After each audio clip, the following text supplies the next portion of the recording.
Innal hamdalillah nahmaduhu wa nasta'inuhu wa nastaghfiruh wa na'udzu billahi min shururi anfusina wa min sayyiati a'malina may yahdihillahu fala mudhillalah wa may yudlil fala hadiyalah.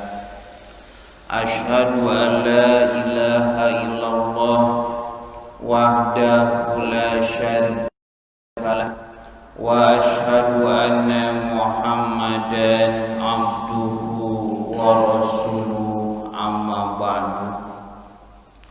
Di dalam Al-Qur'an surat Asy-Syura ayat ke-20 Allah Subhanahu wa taala berfirman, A'udzu billahi minasy syaithanir rajim. Man kana yuridu harsal akhirah nazid lahu fi harsihi wa man kana yuridu harsad dunya nu'tihi minha wa ma lahu fil akhirati min nasib. Man kana yuridu harsal akhirah, barang siapa yang punya kehendak memanen hasil amal itu bukan hanya di dunia tapi juga sampai akhirat, nazid lahu bi harsihi, maka di dunia kami akan berikan, di akhirat kami akan tambah lipat gandakan. Wa man kana yuridu harsad dunya, tapi siapa yang punya kehendak meraih hasil amal itu di dunia semata tanpa ada harapan untuk akhiratnya, nu'tihi minha, tetap kami akan memberikan sebagian dari dunia itu kepadanya. Wa malahu fil akhirati min nasib, tapi baginya tidak ada bagian sedikit pun di akhirat. Demikian dalam Al-Qur'an surat Asy-Syura surat ke-42 ayat ke-20. Hadirin ikhwatul iman jamaah ahli pengajian rahimakumullah. Salah seorang ulama ahli bahasa, Imam Ar-Raghib Al-Asfahani, di dalam kitabnya Mu'jam Mufradat Al-Fadil Quran, beliau mengatakan, apabila seseorang punya iradah, punya kehendak untuk melakukan atau tidak melakukan sesuatu, itu biasanya didorong oleh 3 penyebab. Ada 3 penyebab yang mendorong seseorang punya keinginan, punya kehendak. Yang pertama ada yang disebut dengan al-hajatu, kebutuhan, keperluan. Kenapa dia melakukan itu? Jawabnya karena perlu, karena butuh. Yang kedua, ada yang disebut dengan asyahwatu, kesukaan, selera, pangaresep, pangabeuki. Jadi walaupun tidak butuh, walaupun tidak perlu, tapi suka, berselera, maka itu dilakukan juga. Dan yang ketiga, yang paling tinggi yang harus kita miliki, pendorong keinginan, kehendak untuk melakukan sesuatu itu bukan hanya butuh, bukan hanya suka, tapi ada yang disebut dengan al-amalu, cita-cita dan harapan. Walau tidak butuh, walau tidak suka, tapi punya cita-cita dan harapan, maka semua itu dilakukan. Seperti kalau ditanya, Kenapa kita ingin makan? Tentu jawaban yang paling pokok karena lapar. Nah, di sana ada al-hajatu. Kenapa ingin minum? Karena haus, butuh minuman. Kenapa ingin berpakaian? Butuh untuk menutup aurat, menutup badan dari hawa panas, dingin, debu dan sebagainya. Ingin punya motor untuk alat transportasi, ingin punya rumah untuk tempat tinggal. Itu namanya al-hajatu. Tapi jangan kaget, satu waktu ada orang makan padahal dia tidak lapar. Ada orang minum padahal dia tidak haus. Baju masih banyak, ngantri doi di pasar baru beli baju anyar. Motor satu ingin dua, roda dua ingin roda empat, imah gedong ingin nyeun pila dan sebagainya. Nah, itu dinamakan asyahwatu. Syahwat. Syahwat itu selera, kesukaan. Dalam bahasa Arab ada kalimat hazat ta'am syahwatu pula. Makanan ini syahwatnya si an, kesukaan. Kada ulah syahwat untuk para ruku, syahwat resep suka begitu. Mantap lamun boga budak pah dititah diajar hese, titah mandi mumun, titah begitu. Barang gawe merod, hayangna teh nyawa HP we.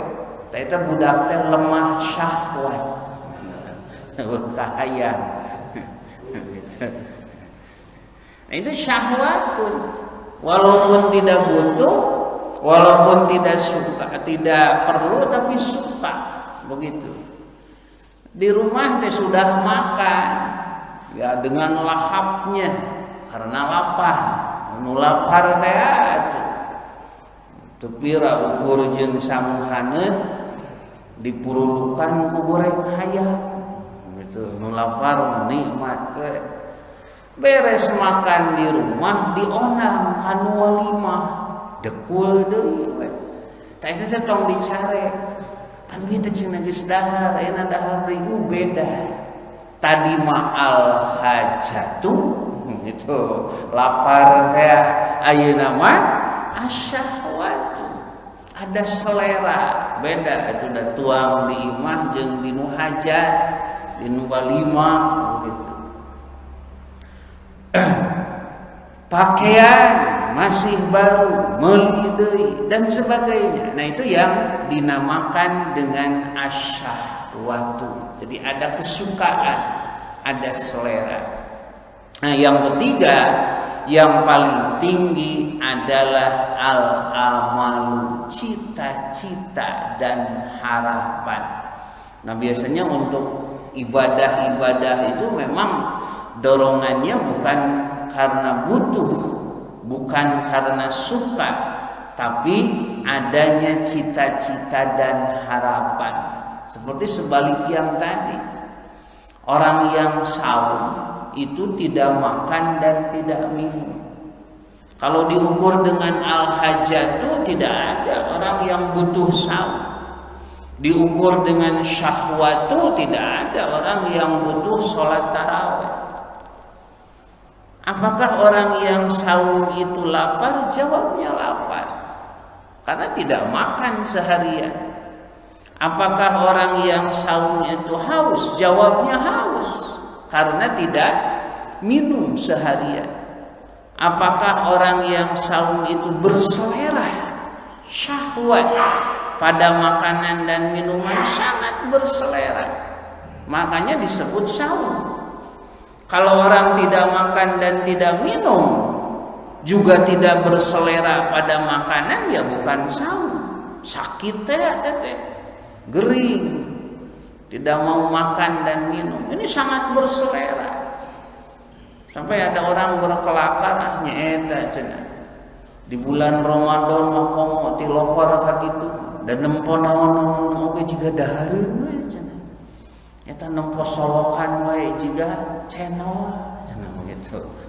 Jadi dibayang-bayang wae pada kakarak ge salat lohor nah meuni mirip adzan teh jeung magrib. Nya pokok dasar sarua adzan mah kitu keneh. Nah artinya orang yang saum itu punya kebutuhan, punya kesukaan. Tapi kenapa? Walau dia lapar tidak makan, dia minum tidak haus, dia tersiksa tidak membatalkan saumnya karena punya cita-cita dan harapan. Biar di dunia lapar sebentar, di dunia haus sebentar, di dunia tersiksa sebentar, tapi di akhirat oleh Allah akan dimuliakan. Lahuluhu pamisaim atyabu indallahi ta'ala min rihil miski. Bau mulutnya orang yang saum oleh Allah akan diganti dengan wangi-wangian ngadalindingkeun sesengitan ke dina poe kiamah yang lebih wangi dengan daripada minyak kasturi. Jadi ada harapan. Beres saum tuluy taraweh saur taraweh begitu. Siapa yang suka qiyamul Ramadan? Jadi kahoyongna teh mending keneh laleson, mending nangunyar, mending nyangkere. Setelah capek kerja, saum, begitu hari buka sahabokna. Tapi kenapa dia datang ke masjid untuk salat qiyamul Ramadan? Lain ku butuh-butuh deui, bukan karena suka, tapi punya cita-cita dan harapan akhirat. Datang ke masjid teh godaan teh banyak. Imam teh jeung pararanya bacaanna teh begitu, khutbahna ceramahna menilila ongkoh kultum tapi nepi ka hampir 3-4 jam begitu jeung nyarekan. Senang tenang keun bae Gusti lah, panjang meueusan, cangkeul meueusan, jengkel meueusan di dunia, tapi di akhirat oleh Allah akan dimuliakan. Dijanjikan maqam mahmuda, satu tempat yang terpuji. Nah begitu juga yang lainnya. Setelah itu mengeluarkan zakat, menyembelih kurban, haji dan umroh dan sebagainya. Tidak ada yang butuh, tidak ada yang suka. Tapi karena al-amalu, cita-cita dan harapan akhirat. Ini yang mendorong seseorang untuk melakukan atau tidak melakukan sesuatu. Dan kalau dorongannya sudah sampai tahap yang ketiga tadi, tidak akan ada yang bisa menghalangi. Jadi lamun geus aya cita-cita jeung harapan mah moal bisa dihalangan usaha wae. Ini tertinggi. Kadang-kadang kan ada orang yang meremehkan cenah kaos kalong wae kanu saum teh burang sare puting dahar rek disebut kalong rek naon begitu. Karena saya melakukan ini bukan butuh, bukan suka, tapi punya cita-cita dan harapan akhirat. Nah, pada ayat yang tadi Allah Subhanahu wa taala membagi manusia secara garis besar kepada dua bagian. Dilihat dari segi irodahnya. Man kana yuridu harsal akhirah. Siapa yang irodahnya, kebutuhannya, kesukaannya, cita-cita dan harapannya bukan hanya untuk dunia saja, tapi juga untuk akhirat. Nazid lahu biharsihi. Maka di dunia kami akan memberikannya, dan di akhirat kami akan menambah melipat gandakannya. Jadi dua yang akan kita raih Di dunia kita akan menerima hasil sesuai dengan amal yang kita lakukan. Di akhirat oleh Allah akan ditambah, dilipat gandakan. Kan kade jangan salah paham, anu dilipat gandakan teh naonana, bukan jumlahnya. Bukan jumlahnya, tapi kadar kemampuan yang kita miliki. Seperti begini, Rasulullah Shallallahu Alaihi Wasallam menjanjikan, wal hasanatu bi asyri amsalihah. Satu kebaikan yang dilakukan oleh orang yang saum itu akan dilipat 10 kali kebaikan. Anu dilipat teh naonana. Misalnya di satu tempat membikin masjid, madrasah, pesantren, dibentuklah panitia menerima sumbangan dari mana-mana. Si A nyumbang 10 juta, keunda jelema aya. Si B nyumbang 10.000, beri menang hese eta oge. Si C tidak akan nyumbang uang, rek nyumbang barang. Geusik satrek batu sakibik. Si D duit teu boga, barang teu boga, rek nyumbang tanaga. Milu mantuan kerja bakti, ngakutan batu, madu, mecor. Si E duit teu boga, barang teu aya, tanaga geus tinggal sesa. Rek milu ngariung we, milu ngamanoran. Tutunyu we, usum dahar pangheulana. Ada teu kuat sok teh ngadu, kari huapna mah sarua we begitu. Tapi jelema teh regreg. Nah, teu kudu pipilueun ku hadirna oge geus sugema pada ngarojong, pada ngadukung. Nah, sampai ditakdirkan masjid teh anggeus we, madrasah beres, jamaahna pinuh, santrina seueur. Tang kitu ku Allah teh dilipat gandakeun 10 kali lipat sampai lipatan tak terhingga teh naonana. Apakah bisa kita mengatakan nu nyumbang 10 juta tangke di akhirat teh kali 10 jadi 100 juta. Kenaon 100 juta di akhirat atuh barina. Ieu nu nyumbang 10.000 begitu di akhirat teh kali 10 ya jadi 100.000 ukur salamat. Kumaha nu nyumbang batu sakibi geusik satrek bulusut dan 10 kibik. Tah nu cilaka mah anu kerja bakti. Batu rumah di surga teh senang, ieu mah kudu mangulan batu 10 kibik. Kumaha nu tutunyuk mah di akhirat teh. Nah, bukan seperti itu. Allah akan menilai kadar kemampuan, kadar kesanggupan yang dimiliki. Sok boga naon begitu. Apa yang kita miliki, nu boga ilmu ku ilmuna, anu boga tanaga ku tanagana, nu boga harta ku harta. Satukan begitu menjadi satu kekuatan. Nazid lahu biharsihi, di dunia kami akan memberikan sesuai dengan usahanya, di akhirat kami akan tambah, akan lipat gandakan. Nah, jadi dia akan mendapat 2 keutamaan. Sebaliknya, wa man kana yuridu harsad dunya, nah mah tidak ada akhiratan.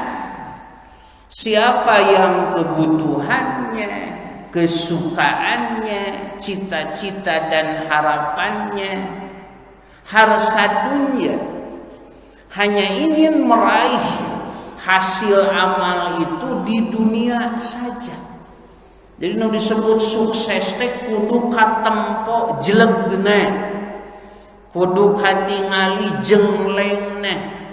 Kadang-kadang dia tidak menghargai proses. Kumaha capek na, kumaha hese na. Nu teu katempo mah gagal. Begitu, nu teu katempo mah tidak sukses. Padahal tidak seperti itu. Tidak seperti itu. Jadi kudu katingali wae harsa dunia.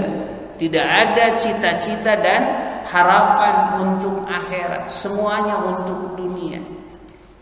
Seperti begini, si A keluar rumah tengah malam mau ambil air wudhu, udah zamannya di luar. Itu kan kalau diukur dengan yang tadi tidak ada. Siapa yang butuh keluar tengah malam? Siapa yang suka keluar tengah malam? Nya tunuh, nya tiris, nya horea. Tapi dia keluar tengah malam karena punya cita-cita dan harapan akhirat. Rek sholat putih, rek tahajud. Nah, si B juga keluar tengah malam, tapi untuk maksiat. Begitu, dia mau berbuat jahat, rek maling, rek ngagarong. Sama. Siapa yang suka keluar tengah malam? Ari bangsa tunuh, ari garong tiris, hoream dah sarua jelema. Tapi kenapa dia keluar tengah malam? Sama, punya cita-cita dan harapan, cuman untuk urusan dunia. Kadang-kadang dengan menghalalkan segala cara. Ai tengah peuting mah eueuh nu nganyahokeun maksiat teh. Ari tengah peuting mah rada mucekil bebeunangan teh. Nah begitu. Jadi sama, yang satu mah sampai akhirat, irodahnya itu nu hiji deui mah ukur sampai dunia. Makanya dia akan menghalalkan segala cara. Da teu iman, teu yakin ka akhiratna teh. Hiji waktu mah pangi, si A keluar rek tahajud, si B keluar rek maling. Cek si A ada jalma soleh atuh, Gusti sugan teh abdi we nu sok tahajud we teh. Nah, geuning tatangga ge getol, rek ngagarong si eta. Ai cek si B da suudon da jelema doraka, sugan teh dewek we nu sok maling teh. Tatangga ge geuning heureuy duh. Hadirin ihwati iman rahimakumullah. Nah, untuk yang kedua pun oleh Allah akan diberikan. Wa man kana yuridu harsa dunya nu'tihi minha. Siapa yang kebutuhannya, kesukaannya, cita-cita dan harapannya hanya untuk dunia semata, tetap nu'tihi minha, kami akan memberikan sebagian dari dunia itu. Jadi dunia mah ukurannya bukan iman, bukan takwa. Tapi ukurannya siapa yang bekerja keras, dia yang akan berhasil. Makanya kadang-kadang kita tidak usah iri dengan mereka yang tidak suka beribadah, dengan mereka yang tidak beriman. Nah, cenanya rezeki namanya hebat, karena memang kerja keras. Walau kadang-kadang lupa dengan kewajiban, begitu. Jadi sapoe jemput usaha anak oge, wah kerja keras nagenya wajah. Jadi sampai kadang-kadang suka digambarkan begini.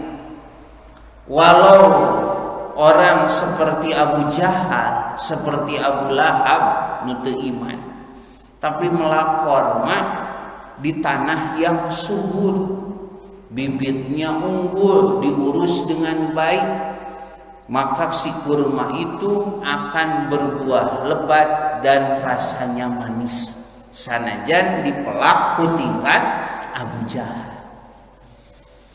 Sabalikna dipelakna ku tukang tahajud, ku jelema soleh, tanahna teu subur, bibitna teu unggul, tara diurus. Sanajan ungah peuting tahajud ngadoa eta korma moal jadi, begitu dunia itu. Makanya Allah akan memberikan nu'tihi minha, kadang-kadang lebih digebrokeun di dunia. Wa malahu fil akhirati min nasib, tapi kekurangan mereka di akhirat tidak akan mendapat bagian sedikit pun kecuali api neraka. Da atos di dunia nu tadi. Jadi untuk urusan dunia, Pak, kita bersaing dengan mereka.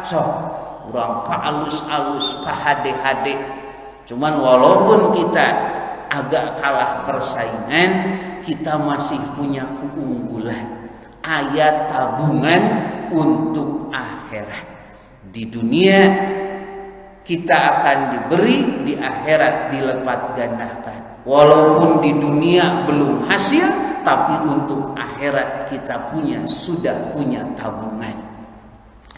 Kemudian yang terakhir, dalam hadis riwayat Al-Baihaqi diantaranya, satu waktu Rasulullah Shallallahu Alaihi Wasallam membacakan ayat yang tadi kepada para sahabat. Bacakan dulu ayatnya lalu diterangkan. Man kana yuridu harsal akhirah nazil fi harsihi wa man kana yuridu harsad dunya nu'tihi minha wa malahu fil akhirati min nasib. Summa qala, kemudian beliau bersabda, yaqulullahu ta'ala, Allah subhanahu wa ta'ala berfirman dalam hadis qudsinya. Jadi firman Allah di dalam Al-Quran oleh Nabi ditafsirkan dengan firman Allah di dalam Al-Hadis yang suka dinamakan hadis qudsi. Apa yang dimaksud dengan ayat di atas? Ibnu Adam, wahai anak cucu Adam, tafarrag li ibadati. Tafarrag itu sempatkan, pentingkan, maksimalkan untuk ibadah kepadaku. Amla'u sadroka ginan, aku akan penuhi hatimu dengan kekayaan. Wa asuddu faqroka, dan aku akan penuhi segala kebutuhanmu. Gampang cenah lamun hayang sagala pangabutuh kacumponen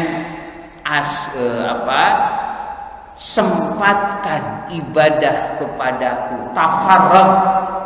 Tafarrag teh sempatkeun, pentingkeun, maksimalkeun. Tong hararese, tong talangke, tong dingke, engke. Nah itu tafarrag. Begitu ngong adan teh nya ngarenya. Begitu geus lohor deui wae. Sugan terek ini. Ngadon ngajentul kitu we rerenya gah. Ngong asar, geus asar deui wae. Nah, kalau engkau mementingkan, maka amla'u sadroka ginan, hatimu akan aku penuhi dengan kekayaan. Karena yang pokok itu. Jadi gina nafsi, kekayaan yang hakiki adalah kaya hati. Itu disebut rasa syukur teh eta, Pak. Disebut rasa syukur. Dengan kayanya hati, sekecil apapun nikmat dari Allah itu akan mencukupi hidupnya.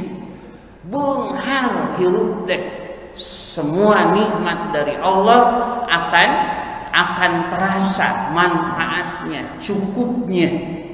Jadi lamun kacamata teh mah syukur mah kacamata pembesar. Sekecil apapun kenikmatan itu serasa mencukupi hidupnya. Begitu. Ngagoreng teri wae tetempoan sagede ikan tongkol. Itu tongkol di mana? Pugu goreng teri. Ningali leunca wae sagede melon. Ya cenah meunang melon, pugu leunca. Jadi serasa hidup ini serasa begitu cukup, nikmat, kuno laleutik. Begitu. Tapi lamun ukur, nah ningali melon wae sagede leunca. Itu laleutik. Wa asudu faqraka, segala kebutuhanmu akan aku cukupi. Sok hayang naon, butuh naon, perlu naon, tafarrag li ibadati, sempatkan ibadah kepadaku. Wa illam taf'il, Nah, kemudian Allah mengancam siapa yang tidak melakukan hal itu, diengke-engke, talangke, hararese, begitu.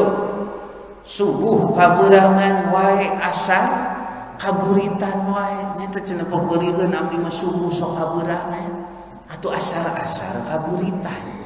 Lain pabeureun, begitu. Unggal aya acara teh teu kaburu jeung teu kaburu. Nah, itu jadi sibuk teu pararukuh. Panggih jeung ustad teh kitu we pupuntenan. Cenah ustad punten we, cenah sanes teu emut cenah kitu teh. Itu cing teu tiba heula teu emut-emut wae atuh. Wa ilam taf'al lamun diengke-engke wae teu kaburu wae, maka Allah mengancam mala'tu sadraka syublah. Aku akan penuhi hatimu dengan sublan, berbagai masalah yang batinmu akan tersiksa. Kita nu disebut kekeringan spiritual teh eta. Jadi asa riweuh teu puguh, asa sibuk teu puguh, itu ngurus naon. Karena memang tidak ada ketenangan. Teu ibadah teh ya. Wala sudah faqraka, dan segala kebutuhanmu tidak akan pernah aku cukupi. Kurang dan kurang, tidak puas dan tidak puas. Oleh karena itu, tafarrag li ibadati, sempatkan, pentingkan, maksimalkan ibadah kepadaku. Sami'na wa ata'na ghufranaka rabbana wa ilaikal masir. Rabbana atina fid dunya hasanah wa fil akhirati hasanah wa qina azabannar. Aqulu qouli hadza wastaghfirullaha li wa lakum.